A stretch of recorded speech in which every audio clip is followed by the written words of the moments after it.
Perkenalkan, nama saya Reza Lestari Weno Putri dengan NIM 1032304 dari Prodi S1 Kesehatan Masyarakat. Hai, perkenalkan, nama saya Rosania Putri Febrianti dengan NIM 103230771. Dan saya Yoga Dwi Ratmanda dengan NIM 103230067.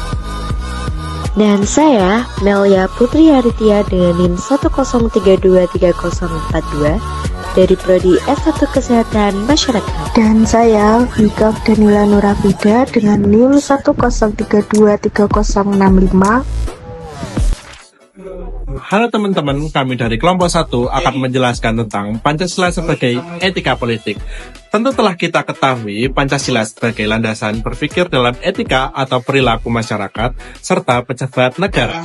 Pancasila yang solutif memiliki pemahaman mendalam akan arti pentingnya sebagai landasan ideologi dan falsafah hidup dalam mengatasi tantangan politik di Indonesia.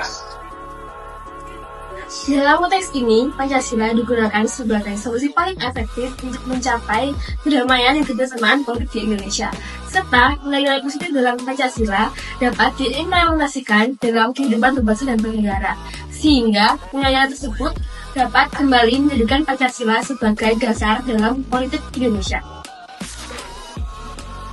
Dalam mewujudkan politik yang sehat, maka nilai-nilai yang terkandung dalam Pancasila harus diimplementasikan dalam kegiatan politik. Seperti politik yang dilakukan oleh pemerintahan negara, politik yang dilakukan oleh suatu lembaga, dan politik yang dilakukan oleh organisasi maupun perorangan. Politik yang sehat haruslah politik yang menjunjung persatuan dan kesatuan di Indonesia. Maka dari itu, peran Pancasila dalam kegiatan politik sangat diperlukan, apalagi nilai-nilai yang terkandung di dalamnya. Pancasila sebagai dasar negara, ideologi, sumber dari segala sumber hukum, dan falsafah hidup menjadi solusi paling efektif untuk mengatasi kerusuhan dalam politik Indonesia. Implementasi Pancasila dalam politik Indonesia tercermin dalam pemahaman dan penerapan nilai-nilai Pancasila dalam aktivitas politik. Setiap sila Pancasila dianalisis dalam konteks politik, dari sila ketuhanan yang Maha Esa hingga sila keadilan sosial bagi seluruh rakyat Indonesia, dan dijelaskan bagaimana nilai-nilai ini harus menjadi panduan dalam perilaku politik.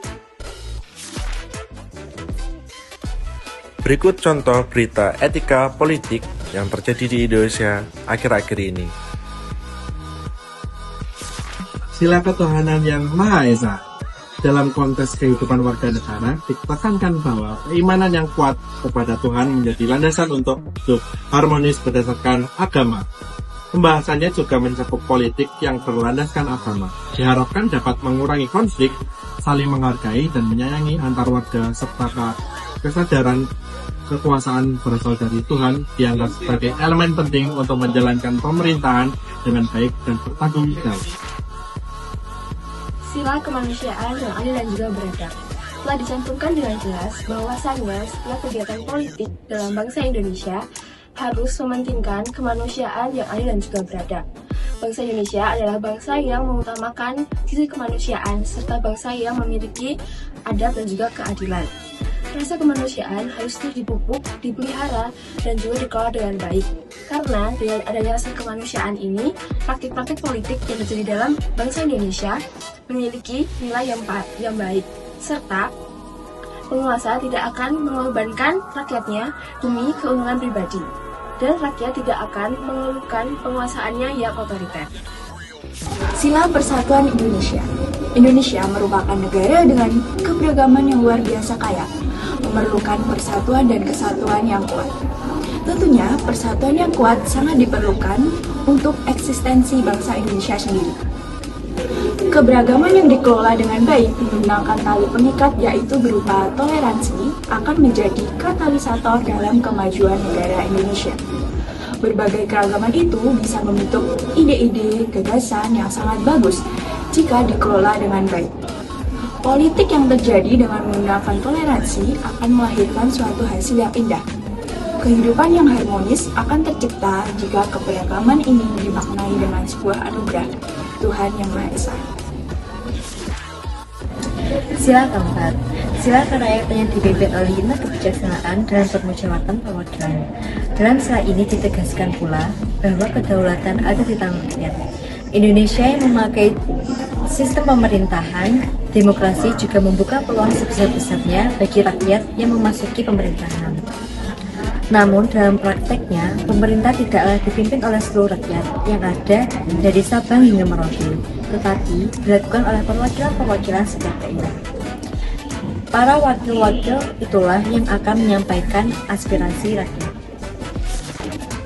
Sila kelima, keadilan sosial bagi seluruh rakyat Indonesia. Keadilan lagi-lagi menjadi aspek penting dalam kehidupan berbangsa dan bernegara. Keadilan yang adil bagi seluruh rakyat bukan hanya adil bagi para penguasa. Inilah yang harus dipahami, bahwa keadilan adalah hak bagi seluruh rakyat Indonesia. Setiap kebijakan yang dibuat jika berasaskan pada keadilan bagi seluruh rakyat Indonesia, maka tidak akan ada rakyat yang protes terhadap pemerintah. Semua kebijakan yang berkeadilan akan diterima dengan baik, membentuk keharmonisan dalam kehidupan berbangsa dan bernegara. Sebagai seorang mahasiswa, tentunya kita sudah memiliki hak pilih dalam pemilu 2024 nanti. Nah, hak pilih yang kita gunakan harus mengimplementasikan nilai-nilai Pancasila di dalamnya sebagai bentuk dari etika dalam berpolitik. Yaitu ketuhanan yang Maha Esa. Yang pertama, memberikan pedoman bagi para peserta pemilu sekaligus masyarakat sebagai pengguna hak pilih agar tidak mengusung sentimen agama untuk keperluan memperoleh dukungan suara atau memenangkan pemilu. Yang kedua, setiap pemilih diberikan kebebasan untuk menentukan preferensi pilihannya atas partai politik ataupun calon berdasarkan keyakinan hati nurani masing-masing, termasuk keyakinan agamanya, tanpa memaksakan keyakinan itu kepada orang lain, melainkan harus saling menghormati, menghargai atas keyakinan orang lain dalam menentukan pilihannya. Sila kedua, kemanusiaan yang adil dan beradab. Keadaan penggunaan hak memilih pada setiap warga negara Indonesia yang sudah berusia 17 tahun, tanpa terkecuali dan memiliki suara yang setara atau nilai dan derajat yang sama. Hak memilih tidak dibedakan berdasarkan jenis kelamin, usia, struktur sosial, maupun keterbatasan fisik dan mental. Yang kedua, hak memilih dalam pemilu merupakan hak pilih universal atau universal suffrage yang dijamin penggunaannya secara berkeadilan untuk semua warga negara yang telah memenuhi syarat sebagai pemilih sesuai ketentuan. Selain itu, pemilu menjadi satu-satunya cara bagi calon-calon pemimpin untuk berkompetisi sekaligus berebut kekuasaan secara beradab.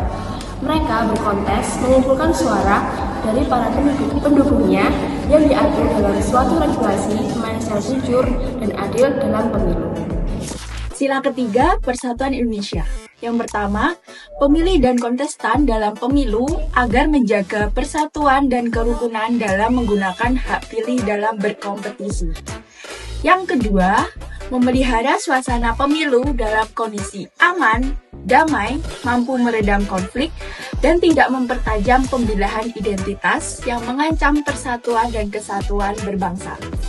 Dan yang terakhir, di samping menghindari perpecahan, sila ketiga ini juga menjadi penyemangat bagi warga negara Indonesia agar berpartisipasi bersama-sama menyukseskan pemilu, baik penyelenggara, peserta, maupun pemilih. Sila keempat, kerakyatan yang dipimpin oleh 5 kebijaksanaan dalam permusyawaratan perwakilan adalah adanya pemilu dan demokrasi. Pemilu merupakan proses memilih pemimpin dari, oleh, dan untuk rakyat. Hak memilih berasal dari rakyat, kemudian dukungan suara terbanyak rakyat menghasilkan perwakilan pemimpin. Pemimpin ini lah yang menyusun dan memutuskan kebijakan guna mengatur kepentingan rakyat. Keadilan sosial bagi seluruh rakyat Indonesia. Pertama, menjadi acuan bagi peserta pemilu dan pemilih untuk menjunjung keadilan. Untuk terwujudnya keadilan dalam pemilu, para peserta pemilu atau parpol dan calon dilarang melakukan pembelian suara atau mendistribusikan keuntungan baik material maupun non-material kepada pribadi atau kelompok pemilih. Lalu yang kedua, demikian pula agar terjaga keadilan pemilu, penyelenggara pemilu tidak diperkenankan untuk melaksanakan tugas kepemiluan secara partisipan dengan memberikan keuntungan bagi kelompok atau peserta pemilu tertentu, melakukan malpraktik atau fraud atau kecurangan pemilu, serta maladministrasi atau kesalahan administrasi pemilu. Adapun dari sisi pemilih, mereka tidak diperbolehkan untuk menjual suaranya kepada para peserta pemilu. Sebaliknya, dalam menggunakan hak suaranya harus secara cerdas. Dapat disimpulkan bahwa implementasi Pancasila dalam pelaksanaan demokrasi di Indonesia masih sangatlah minim, dengan maraknya isu-isu politik identitas dalam pelaksanaan pemilu. Hal tersebut tentu bertentangan dengan Pancasila sebagai dasar ideologi dan juga falsafah negara, yang berakibat buruk bagi demokrasi di Indonesia hingga memecah belah bangsa dan juga rasa persatuan bagi rakyat Indonesia. Sehingga sangat disayangkan apabila persaingan politik yang terjadi dalam bangsa Indonesia dapat dilaksanakan dalam 5 tahun sekali akan mengakibatkan sebuah perpecahan. Pemilu adalah peluang kita untuk memilih pemimpin yang mencerminkan nilai-nilai Pancasila. Mari bersatu dalam eksplorasi demokrasi dan wujudkan perubahan melalui hak pilih kita.